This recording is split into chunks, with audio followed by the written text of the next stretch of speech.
مرح منግስቲ ሽወደን ንሚልዮናት ዝምልከት ሓድሽ ሕጊ ናይ ግብሪ መከላኸሊ መብርሂ ሂቡ ብዕቕባ ይኹን ብስራሕ ናብ ሽወደን ዝኣትዉ ወጻተኛታት መቦቆላዊ መንነቶም ዝስንድ ሓድሽ ኣገባብ ከተኣታቱ ፀውዒት ቀሪቡ ሰላም ዝኸበርኩም ተኸታተልቲ መደብና እዚ ካብ ስቶክሆልም ዝመደበሩ ማዕከን ዜና ሃርሞኒ ንሎሚ 3 ሰነ 2021 ዝተዳለወ መሰናዶ ዜና ቀንዲ ኣርእስታቱ ብምቕዳም ጀሚርና ኣለና ንሎሚ ዜና ዘቕርበልኩም ማርሲማ ሰሎሞን ሰናይ ምክትታል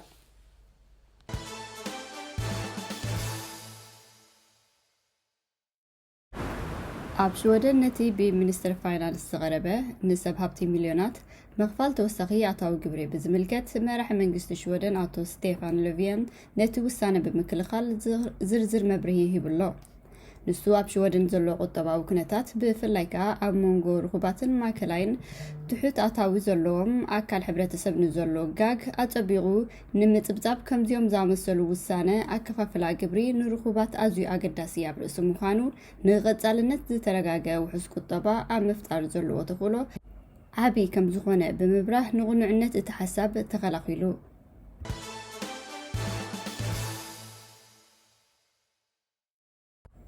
ናብ ሃገረ ሽወደን ብምኽንያት ስራሕ ይኹን ዕቑባ ብምሕታት ንምንባር ሕቶ ዘቕርቡ ወጻተኛታት መቦቆላዊ መንነቶም ብግቡ ተሰኒዱ መን ምዃኖም ክፍለጠሉ ዝኽእል ኣሰራርሓ ከተሳቱ ሰልፊ ክሪስ ዲሞክራሲ ንድፊ ሓሳብ ኣቕሪቡ እቲ ሰልፊ ነዚ ዝበለ ወጻተኛታት ድሕሪ ባይቶኦም ዝገልጽ ሰነዳት ዕድመን ካልእን ምስ መቦቆል ዝተታሕዘ ጉዳያት ቅድሚ ምምጾም እንታይ ናይ ህይወት ዝመርሕ ምስክርነት ዘይምህላው ንብዙሕ ሕጋዊ ይኹን ኣብ ካልእ መሰል ጉዳያት ንዘጋጥሞም ዘሎ ፀገማት ብቐሊሉ ክፍታሕ ዝኽእል ከም ዝኸውን ኢሉ ከም ዝኣምን እቲ ሰልፊ ኣመልኪቱ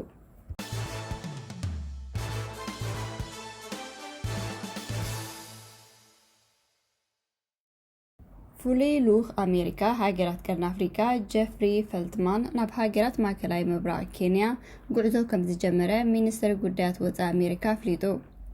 ጀፍሪ ፈልትማን ካብ ሶኒ 31 ግንቦት ጀሚሩ ክሳብ ቀዳም 5 ሰነ 2021 ኣብ ዘሎ ግዜ ናብ ቀጠር ስዑድ ዓረብ ሕቡራት ኢማራት ዓረብን ኬንያን ከም ዝበፅሕ ተገሊጹ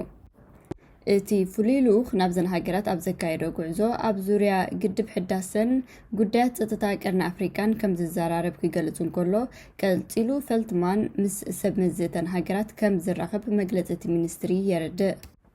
እቲ ፍሉይ ልኡኽ ምስ ሰብ መዚ እተን ሃገራት ተራኺቡ ኣብ ምዕባለን ምርጋእን እቲ ዞባ ትኩረት ዝገብር ዘተካይድ ክብል እንከሎ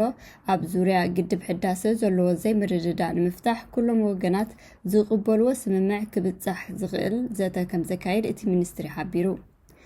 ኣብ ዝሓለፈ ሰሙን ኣብ ኢትዮጵያ ዘሎ ኩነታት ከም ዘተሓሳሰቦ ዝገለጸ ፕሬዚደንት ኣሜሪካ ጆ ባይደን እቲ ፍሉይ ልኡኽ ተመሊሱ ናብ ሃገራት ቀርኒ ኣፍሪካ ከም ዝጓዓዝ ገሊጹ ነይሩ እንተኾነ ናይ ሕጂ ትኩረቱ ሃገራት ማእከላይ ምብራቕ ከም ዝኾነ መግለፂ ቤት ጽሕፈት ሚኒስትሪ ጉዳያት ወፃኢ ኣሜሪካ የመልክት እተን ጀፍሪ ፈልትማን ምብፃሕ ዘካይደለን ሃገራት ካብ ቀረባ ዓመታት ናብዚ ኣብ ቀርኒ ኣፍሪካ ኣብ ፖለቲካውን ቁጠባውን ወታደራውን ጉዳያት ዘለዎን እጃም እናዓበየ ክመፅእ እንከሎ ኣብ ጎኒ ኣሜሪካ እትገብሮ ፃዕሪ ንክስለፋ ፃዕሪ ንምግባር ከም ዝኾነ ይግመት ኬንያ ካብ ቀረባ ዓመታት ንንጃው ኣብ ምብራቃዊ ኣፍሪካ ዘለዋ ፖለቲካውን ዲፕሎማሳውን ጽልዋ እናጎልሐ ይመጽእ ኣሎ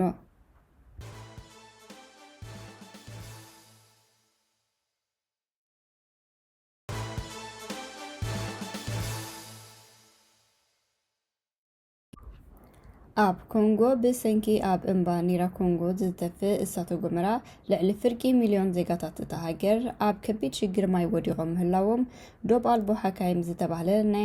ሓደ ናይ ረድኤት ማሕበር ገሊጹ ክብል ማዕከን ዜና ቢቢሲ ሓቢሩ ብሰንኪ እቲ እሳተ ጎመራ ማይ ዘመሓላልፍ ቱቦታት ከም ዝዓነወን ዛጊታ ማይ ታሽሓት ሰባት ናብ መርቦቶም ክምለሱ ከም ዘይከኣሉ እቲ ሓበሬታ ወሲኹ ገሊጹ መሰረታዊ ድሌታት ናይቶም ዝተመዛነበሉ ህዝቢ ከነማልእ እኳ ንፅዕር እንተሃለና እኹል ግን ኣይኮነን ክብል ሓላፊ ትካል ዶብ ኣልቦ ሓካይም ዲሞክራሲያዊት ሪፐብሊክ ኮንጎ ማጋሊ ሩዳት ሓቢሩ ኣብዚ ከባቢ ሕማም ሽሮኽ ኣትዩ በምህላው ህዝቢ እቲ ከባቢ ነቲ ተኸሲቱ ዘሎ ሽግር ቀረብ ማይ ብዝቐልጠፈ እዋን ዝፍትሓሉ ኩነታት ክፈጥር ፃውዒት ኣቕሪቡ ከም ዘሎ ምንጭታት ናይቲ ከባቢ ይሕብሩ።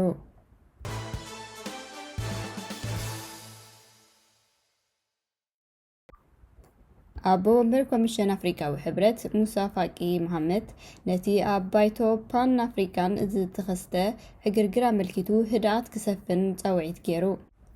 ንሱ ከምዚ ዝበለ ዕግርግር ምፍጣር ንፅቡቕ ስምቲ ትካል ዝድውን እዩ ኢሉ። እዚ ዕግርግር ዝተላዕለሉ ምኽንያት ኣብ ኣህጉራዊ ኣካል ሓድሽ መራሒ ንምምራፅ ኣብ ዝተገብረሉ ዋዕላ እዩ። እዚ ዋዕላ ዝተገብረሉ ኣዳራሽ ባይቶ ኣፍሪካ ሓጋጊ ኣካል ኣፍሪካዊ ሕብረት ምዃኑ ይፍለጥ።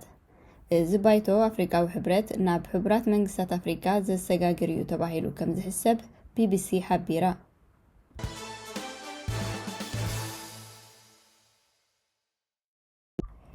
ሽወደን ገያሾ ዜጋታት ዴንማርክ፣ ፊንላንድ፣ ኖርዌይ ከምኡውን ኣይስላንድ ካብ 31 ግንቦት ጀሚራ መርመራ ኮቪድ-19 ከም ዝገበሩ ምፅራይ ደው ከም ዘበለቶ ሚኒስተር ውሽጣዊ ጉዳያት ሽወደን ሚካኤል ዳምበሪ ብ28 ግንቦት ሓቢሩ። ሽወደን ነዚ ውሳኔኣ ንመንግስታት ሃገራት ኖርዲክ ከም ዝሓበረተን ምስ ምኽፋት ዶባታ ገያሾ ካብ ጎረባብቲ ሃገራት ክመፁ ከም ሓለፋ ዝረአ ምዃኑ ሚካኤል ዳምበሪ ተዛሪቡ። ንዜጋታት ዝተረፈ ሃገራት ኤውሮፓ ግና እቲ ውሳነ ክሳብ መወዳእታ ወርሒ ሰነ ተናዊሑሎ።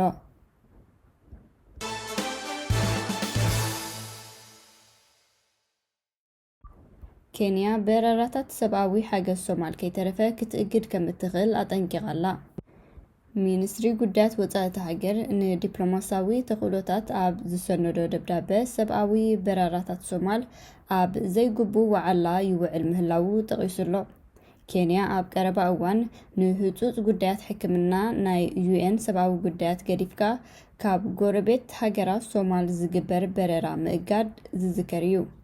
ሕጂ ግና ሰብኣዊ በረራታት ንሰብኣዊ ዕላማታት ጥራይ ክውዕሉ እንተዘይክኢሎም ኬንያ ምሉእ ምዕፃው በረራ ሶማል ክትእውጅ ከም እትኽእል ኣጠንቂቑሎ። ክቡራት ተኸታተልቲ ሃርሞኒ ሜድያ ምሳኹም ዝፀናሕኩ ኣርሴማ ሰሎሞን ክሳብ ዝመፅእ ዘሎ ሰሉስ ዘራኽበና ደሓንቀኒ እዩ።